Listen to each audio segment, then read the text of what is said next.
फरमान आहे, छा अज़ीम फरमान। ऐं उन्हनि दोस्तनि जे साम्हूं रखां थो जेके चवनि था असीं मुहिबान अली आहियूं।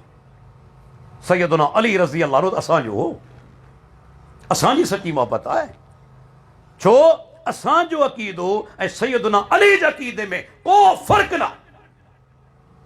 मुंहिंजो चैलेंज आहे, पहिरीं त अक़ीदो हूंदो आहे न, हिकिड़ो अक़ीदे जो नुक़्तो ॾेखारियो त अहल हदीस जो अक़ीदो ऐं सैयदना अली रज़ी अल्लाह जो अक़ीदो अलॻि हुजे। सैयदना अली रज़ी अल्लाह अन्हु खे अल्लाह जे नबी हिकिड़े कम ते मोकिलियो, हिकिड़े कम ते मोकिलियो। पाण वरी पंहिंजे ख़िलाफ़त जे दौर में पंहिंजे फ़ौजी गवर्नर खे सॾीनि था।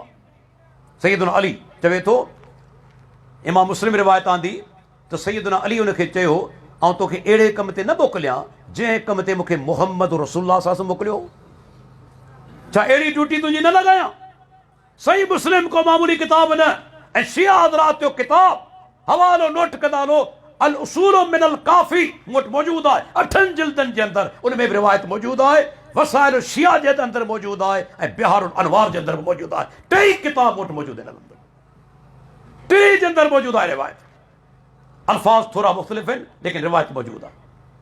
सैयदना अली सॼो पंहिंजे फ़ौजी गवर्नर अबुल हयाज असदी खे चवनि था, अल्लाह तदअ तिमसालन इल्ला तमस्तहु वला कब्रन मुशरिफन इल्ला सवैतहु। ऐं अबुल हयाज हलियो वञ, जेको अल्लाह जे नबी मूंखे हुकुम ॾिनो हो ऐं तोखे हुकुम ॾियां थो।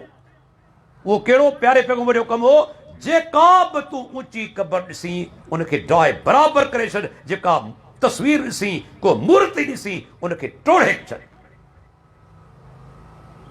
अल्लाह जे नबी जो हुकुम, जेका ऊंची क़बर।